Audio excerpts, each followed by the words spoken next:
Hello students, आज इस video में हम class 9 book NCERT chapter 1 number system exercise 1.3 question 5 से स्टार्ट करेंगे।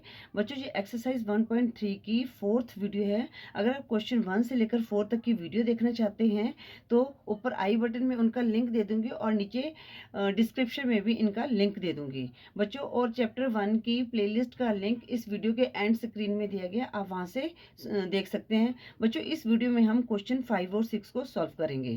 क्वेश्चन 5 है, what can the maximum number of digits be in the repeating block of digits in the decimal expansion of 1/17? perform the division to check your answer। अब बच्चों यहाँ पर हमने क्या करना है, 1/17 को डिवाइड करना है। अब वो कह रहा है कि जो हमारे पास नंबर ऑफ डिजिट आते हैं ना, नॉन टर्मिनेटिंग रिपीटिंग नंबर, तो हमने देखना है कि जो रिपीट हो रहे हैं डिवीजन के वो कितने डिजिट्स के बाद हो रहे हैं। तो हम इस क्वेश्चन को सॉल्व करते हैं। अब हमारे पास क्या है, 1/17। हमने 1 को 17 से डिवाइड करना है, तो हम 1 को 17 से डिवाइड करेंगे। ठीक है, अब यहाँ पर क्या आ जाएगा, 17 जीरो ज़ा 0, 1 में से 0 माइनस किया 1 आया।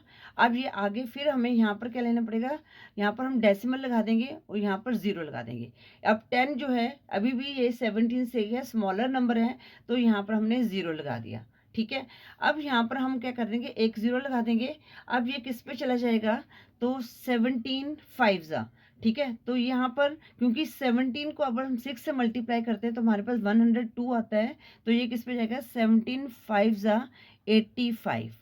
ठीक है, अब जैसे बच्चों ये थोड़ा सा मतलब कि जो इसकी जो डिवीज़न है ये लेंथी होगी, तो मैं इसको यहाँ पर थोड़ा छोटा छोटा करके लिखती हूँ। तो अब हम इसको माइनस करेंगे। 10 में से 5 माइनस किया 5 आया, और यहाँ पर आएगा 9, 9 में से 8 माइनस किया 1 आ गया। ठीक है, अब हम फिर यहाँ पर 0 लगाएंगे। अब हमारे पास 150 है, तो 150 किस पे चले जाएगा, 8 पे जाएगा, तो यहाँ पर 8 लिखेंगे। और 17 मल्टीप्लाई 8 कितना होता है, 136 होता है। अब इसको माइनस किया, 10 में से 6 माइनस किया 4, और यहाँ पर आ गया 4, 4 में से 3 माइनस किया 1 आ गया। अब यहाँ पर फिर हमने 0 लगाया। अब 140 है, तो ये अगेन ये 8 पे चला जाएगा। 136 माइनस करेंगे, तो 10 में से 6 माइनस किया 4, और यहाँ पर 3 में से 3 माइनस किया 0 आएगा, तो यहाँ पर हमारे पास क्या 4 आया, 0 लगाया, तो 17 2 ज़ा 34 हो गया। अब इसको हमने माइनस किया, तो यहाँ पर हमारे पास कितना रह गया, 6 रह गया। ठीक है बच्चों, अब यहाँ पर हम 0 लगाएंगे। अब ये किस पे चला जाएगा, 60 है, तो 60 के नज़दीक क्या आता है, 7 3 ज़ा 51, तो यहाँ पर 3 और 51 माइनस करेंगे, तो 10 में से 1 माइनस किया 9 आया, तो यहाँ पर क्या गया 19। अब ये किस पे चला जाएगा, 17 5 ज़ा 85। ठीक है, तो 5 में से 10 में से 5 माइनस किया 5। बच्चों एक चीज़ आप और कर सकते हो, यहाँ पर ना 17 का टेबल भी लिख सकते हो। ठीक है, जब ऐसे वैसे ऐसे क्वेश्चन आते नहीं एग्जाम में, पर अगर ऐसे क्वेश्चन आ गए तो आप यहाँ पर 17 को जो भी आएगा उसका टेबल लिख दो, तो इससे हमारे क्या डिवाइड करने में ज़्यादा ईजी हो जाता है। ठीक है, तो अब यहाँ पर 10 में से 5 माइनस किया 5 आया, 0 लगा दिया। अब ये किस पे जाएगा, क्योंकि 17 3 ज़ा 51 होता है, तो 2 पे जाएगा, 17 2 ज़ा 34 हो गया। अब 10 में से 4 माइनस किया 6 आ गया, 5 में से 3 माइनस नहीं 4 में से 3 माइनस किया 1 आया। अब 160 आ गया। अब 160 है, तो किस में जाएगा, 17 9 ज़ा। ठीक है, 17 9 ज़ा कितना होता है, 153। माइनस करेंगे, तो 10 में से 3 माइनस किया 7, तो यहाँ पर 0 7 रह गया। अब 0 लगाएंगे। अब ये फिर किसके जाएगा, 17 4 ज़ा 68, तो 10 में से 8 माइनस किया 2 आ गया, तो यहाँ पर कितना है 20, फिर 17 1 ज़ा 17। वीडियो में आ रहा है, हाँ जी आ रहा है। ठीक है, 17 1 ज़ा 17, फिर 10 में से 7 माइनस किया, यहाँ पर कितना आ जाएगा, 3 आ जाएगा। ठीक है, 10 में से 7 माइनस किया, यहाँ पर 3 आ गया। ठीक है, तो यहाँ पर आ गया 30। अब मैं यहाँ पर करती हूँ। ठीक है, तो यहाँ पर हमारे पास क्या आ गया, 30 आ गया। ठीक है, अब 30 नहीं आता, तो 17 2 ज़ा 34 आता है, तो फिर अगेन ये 1 पे जाएगा। कितना आएगा, 17 माइनस किया, तो 10 में से 7 माइनस किया 3, 2 में से 1 माइनस किया 1 आ गया, 130 आ गया।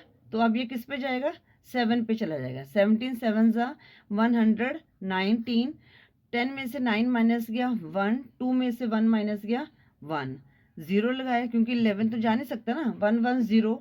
अब ये किस पे चले जाएगा, 17 6 ज़ा 102, माइनस करेंगे 10 में से 2 माइनस गया 8 आया, तो यहाँ पर आ गया 80। ठीक है, तो 80 नहीं जा सकता, तो यहाँ पर क्या आएगा, 17 4 ज़ा कितना होता है 68, माइनस किया 10 में से 8 माइनस किया 2, और यहाँ पर आ गया 7 में से 6 माइनस किया, तो हमारे पास क्या आ गया, 1 आ गया। ठीक है, तो यहाँ पर हमारे पास फिर 0 लगाया 120, तो किस पे जाएगा, 17 7 ज़ा 119। ठीक है, अब 10 में से 9 माइनस किया, यहाँ पर 1 आएगा, अब फिर नहीं जा सकता, तो हमने 0 लगाया, अब अगेन नहीं जा सकता, 10 आया, तो यहाँ पर हम लिखेंगे 0 और यहाँ पर 0 लगाएंगे। अब फिर किस पे जाएगा, 100, 17 5 ज़ा 85। ठीक है, 10 में से 5 माइनस किया 5, और यहाँ पे 9 में से 8 माइनस किया 1, 150 है, तो आगे ये किस पे जाएगा, 17 8 ज़ा 136। अब बच्चों यहाँ पर आप देख रहे होंगे कि 058, अब यहाँ पर यहाँ से ये हमारा नंबर है रिपीट होना शुरू हो गया। ठीक है, तो कितने नंबर हैं डेसिमल के बाद, 1 2 3 4 5 6 7 8 9 10 11 12 13 14 15 16, मतलब कि आफ्टर 16 डिजिट्स क्या आएगा यहाँ पर, आफ्टर 16 डिजिट्स जो है हमारा जो डेसिमल जो है एक्सपेंशन जो है रिपीट हो रहा है। तो इसको हम कैसे लिखेंगे आंसर में, 0.5882394117 ठीक है, 7 तक है, तो इसके ऊपर हम क्या लगा देंगे, लाइन लगा देंगे जिसको हम कहते हैं बार। ठीक है, मतलब कि आफ्टर 16 डिजिट के बाद जो है ये हमारा नंबर रिपीट हो रहे हैं, हमारे ये डेसिमल एक्सपेंशन रिपीट हो रहे हैं। तो जो 1/17 क्या है, ये भी क्या नॉन टर्मिनेटिंग रिपीटिंग नंबर है। ठीक है, तो इस तरह से हमने क्वेश्चन 5 को सॉल्व करना था। आई होप क्वेश्चन 5 आपको समझ आ गया होगा। अब हम क्वेश्चन 6 को करते हैं। क्वेश्चन 6 है, look at several example of rational numbers in the form p upon q, q is not equal to 0 where p and q are integer with no common factor other than 1 and having terminating decimal representation expansion। अब question क्या कह रहा है कि आपने rational number के कुछ examples को लेना है जो p अपॉन q की फॉर्म में होता है रैशनल नंबर, और q जो है 0 के इक्वल नहीं होता। ठीक है, और जो उनके जो फैक्टर हैं सिर्फ 1 होता है, और जो टर्मिनेटिंग डेसिमल एक्सपेंशन होना चाहिए। ठीक है, तो अब वो कह रहे हैं कि आपने क्यू जो डिनोमिनेटर है उसको गेस करना है कि वो कौन सी प्रॉपर्टी को सेटिस्फाइड कर रहा है। अब हम कुछ एग्जांपल्स लेते हैं, जैसे हमने ले लिया 1/2। अब ये क्या है, p अपॉन क्यू की फॉर्म में है।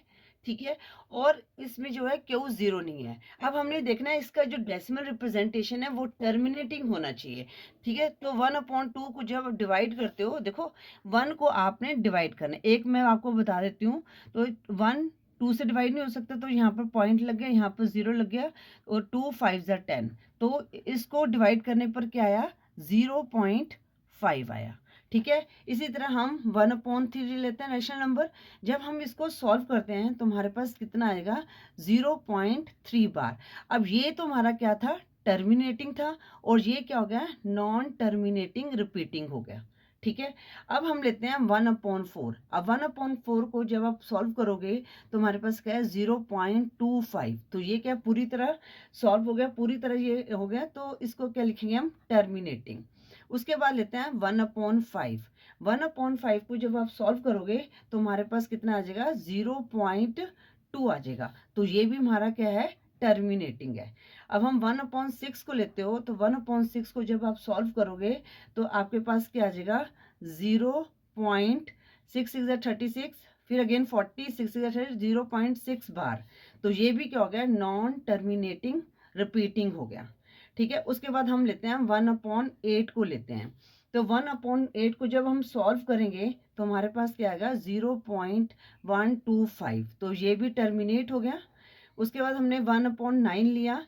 1/9 को सॉल्व करेंगे तो हमारे पास कितना आएगा 0.1 बार आ जाएगा। तो ये भी क्या है, नॉन टर्मिनेटिंग रिपीटिंग है। उसके बाद हमने 1/10 को लिया तो इसको हमने सॉल्व किया तो हमारे पास क्या आ गया 0.1 आ गया। ठीक है, तो ये भी हमारा क्या है, टर्मिनेटिंग है। तो अब हम देख लेते हैं टर्मिनेटिंग हमारे पास कौन कौन से हैं। 1/2, 1/4 और 1/5, 1/8, 1/10। ठीक है, मैं यहाँ पर अलग से लिख देती हूँ।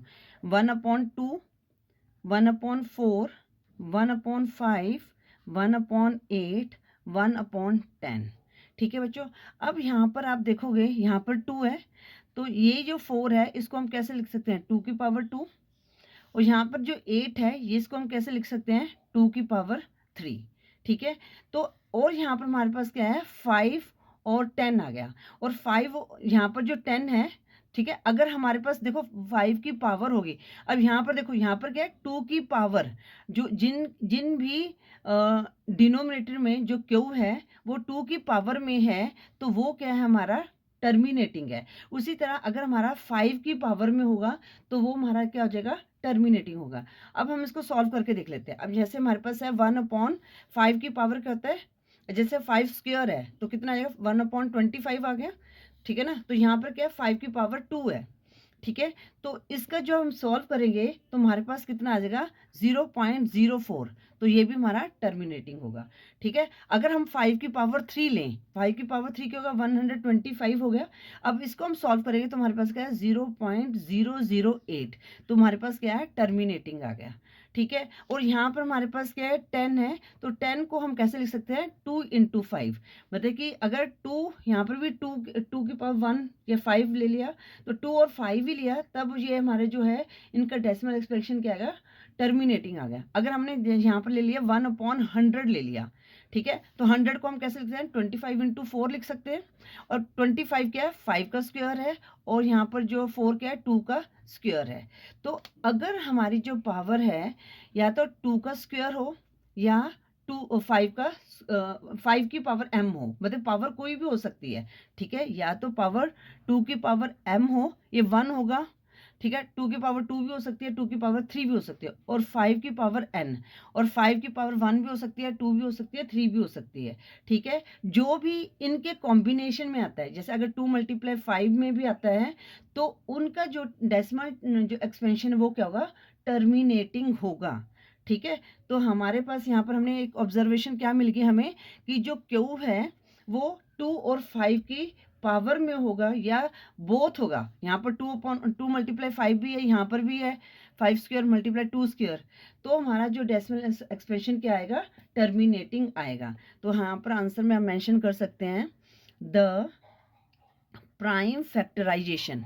अब देखो यहाँ पर प्राइम फैक्टराइजेशन क्या है, सिर्फ 2 और 5 है, इनका एक फैक्टर क्या है, सिर्फ 1 से ही ये मल्टीप्लाई होते हैं। ठीक है ना, तो प्राइम फैक्टराइजेशन ऑफ क्यू, या डिनोमिनेटर लिख सकते हो, हैज ओनली पावर ऑफ 2, 5 और बोथ। ठीक है, तो इस तरह से आपने क्वेश्चन 6 को सॉल्व करना था। आई होप ये क्वेश्चन 6 आपको अच्छी तरह से क्लियर हो गया होगा। क्वेश्चन 7 को हम नेक्स्ट वीडियो में सॉल्व करेंगे। Thank you for watching.